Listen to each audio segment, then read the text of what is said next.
Hello friends, कैसे हैं आप लोग। हमारे YouTube channel study with expert में आप लोगों का स्वागत है।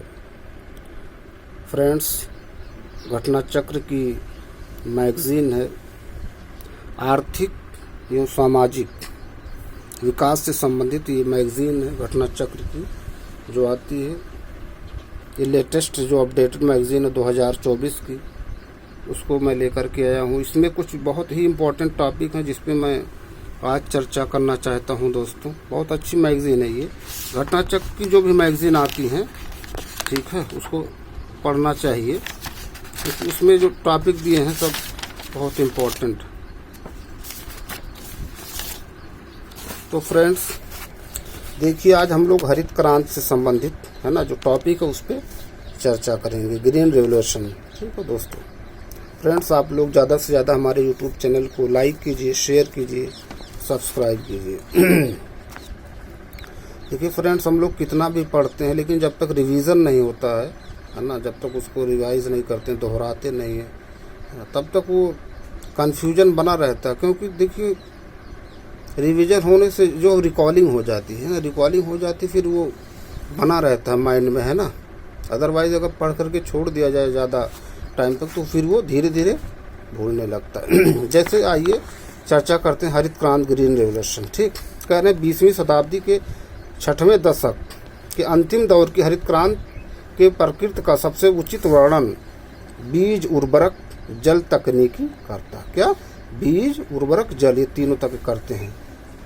उच्च पैदावार विविधता बीजों, HY seeds, high vice yielding variety seeds, उर्वरक, सिंचाई हेतु पानी, कृषि मशीनरी, कीटनाशकों का प्रयोग, किसानों के कृषि ज्ञान ने कृषि के क्षेत्र में उल्लेखनीय परिवर्तन किया, जिसे तकनीक रूप से हरित क्रांति या कृषि क्रांति के रूप में जाना जाता है। ठीक, अब जो इम्पोर्टेंट क्या कह रहे हैं, हरित क्रांति। देखिए, कह रहे हैं हरित क्रांति कृषि उत्पादकता को बढ़ाने के लिए लागू की गई नीति थी। हरित क्रांति कृषि उत्पादकता को बढ़ाने के लिए। फिर कह रहे हैं पारंपरिक बीजों के स्थान पर उन्नत किस्म के बीजों का प्रयोग किया गया। वो क्या? उन्नत किस्म, HY सीड्स। वैश्विक स्तर पर हरित क्रांति के जनक, बहुत इंपॉर्टेंट, कई बार पूछा गया, वैश्विक स्तर पर हरित क्रांति के जनक नामन बोरलॉग हैं। अब देखिए, आप हम लोग पढ़ते होंगे तो बोरलॉग पुरस्कार एक होता है ना, बोरलॉग पुरस्कार दिया जाता है। तो बोरलॉग पुरस्कार जो है भारतीय वैज्ञानिकों को इनके अनुसंधान और रिसर्च हो, कृषि और पर्यावरण के क्षेत्र में योगदान के लिए दिया जाता है बोरलॉग पुरस्कार। देखिएगा, बहुत इंपॉर्टेंट है। फिर कह रहे हरित क्रांति शब्द का प्रयोग सर्वप्रथम वर्ष 1968 में अमेरिकी वैज्ञानिक विलियम एस गॉड द्वारा किया गया। देखिए, फिर यहाँ दोनों में अंतर। वैश्विक स्तर पर हरित क्रांति के जनक नॉर्मन बोरलॉग को माना जाता है, लेकिन जो शब्द हरित क्रांति जो शब्द का प्रयोग सर्वप्रथम अमेरिकी वैज्ञानिक विलियम एस गॉड द्वारा किया गया। ये भी प्रश्न पूछा गया दोस्तों। फिर देखिए, कह रहे हैं आप भारत में हरित क्रांति के जनक, ये विश्व के स्तर पे था। भारत में हरित क्रांति के जनक MS स्वामीनाथन। फिर भारत में हरित क्रांति की शुरुआत वर्ष 1966 से। हरित क्रांति का सबसे अधिक प्रभाव गेहूं और चावल की कृषि है ना पर सबसे ज्यादा कृषि गेहूं और चावल पे। भारत में हरित क्रांति पंजाब, हरियाणा और पश्चिमी उत्तर प्रदेश में सर्वाधिक सफल रही दोस्तों। इस तरह से भी प्रश्न 4 ऑप्शन दिए गए थे, पूछेंगे उसमें से कौन सा नहीं। तो पंजाब, हरियाणा, पश्चिमी उत्तर प्रदेश।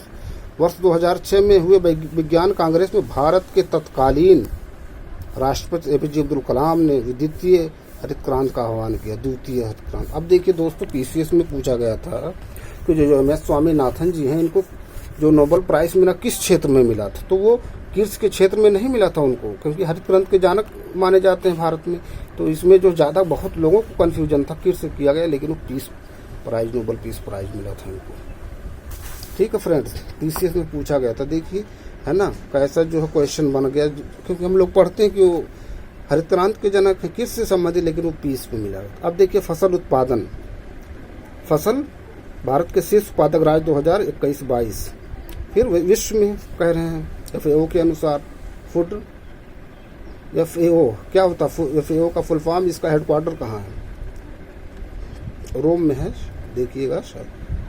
चावल सबसे ज़्यादा उत्पादक भारत में पश्चिम बंगाल, विश्व में चीन मुख्य भूमि। गेहूं सबसे ज़्यादा भारत में उत्तर प्रदेश में, विश्व में चीन।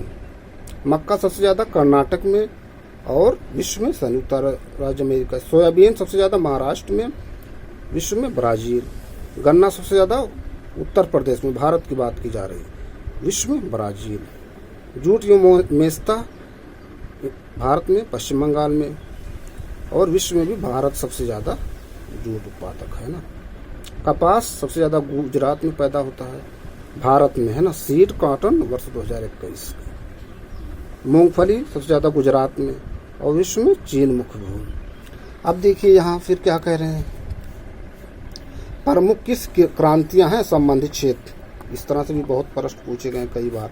हरित क्रांति खाद्यान्न उत्पादन से संबंधित, ग्रे क्रांति उर्वरक उत्पादन से संबंधित है, गुलाबी क्रांति झींगा उत्पादन है, नीली क्रांति मत्स्य उत्पादन है, श्वेत क्रांति दूध उत्पादन है, पीली क्रांति तिलहन उत्पादन है, काली क्रांति पेट्रोलियम उत्पादन है, लाल क्रांति मांस टमाटर उत्पादन है, स्वर्ण क्रांति फल उत्पादन। तो दोस्तों ये ग्रीन रेवोल्यूशन से संबंधित ठीक जो टॉपिक है बहुत ही इम्पोर्टेंट है, और जो इसमें प्रश्न पूछे गए हैं प्रीवियस ईयर में उस पर हम पूरा चर्चा कर दिए हैं, है ना।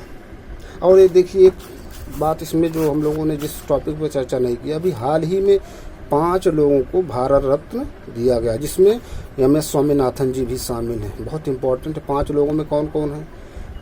लाल कृष्ण आडवाणी जी हैं, PV नरसिम्हा जी हैं, चौधरी चरण सिंह जी हैं, MS स्वामीनाथन जी हैं, और एक कौन है? बिहार के पूर्व मुख्यमंत्री कर्पूरी ठाकुर जी। 5 लोग हैं ना। तो ये भी दोस्तों देखिए ऑप्शन बना के पूछ लिया जाएगा कि कौन इनमें से कौन नहीं है जिसे हाल ही में भारत रत्न नहीं दिया गया। तो 5 लोगों के नाम मालूम होना चाहिए। ठीक, ऐसे लिंक करके दोस्तों अब हम लोग पढ़ रहे थे MS स्वामीनाथन के बारे में, तो ये भी चर्चा कर लिया, इनको भी हाल ही में भारत रत्न दिया गया। ठीक है दोस्तों, तो फिर अगले टॉपिक्स पे हम लोग मिलते हैं दोस्तों। आप लोग ज़्यादा से ज़्यादा हमारे YouTube चैनल को लाइक कीजिए, शेयर कीजिए, सब्सक्राइब कीजिए। Thank you friends.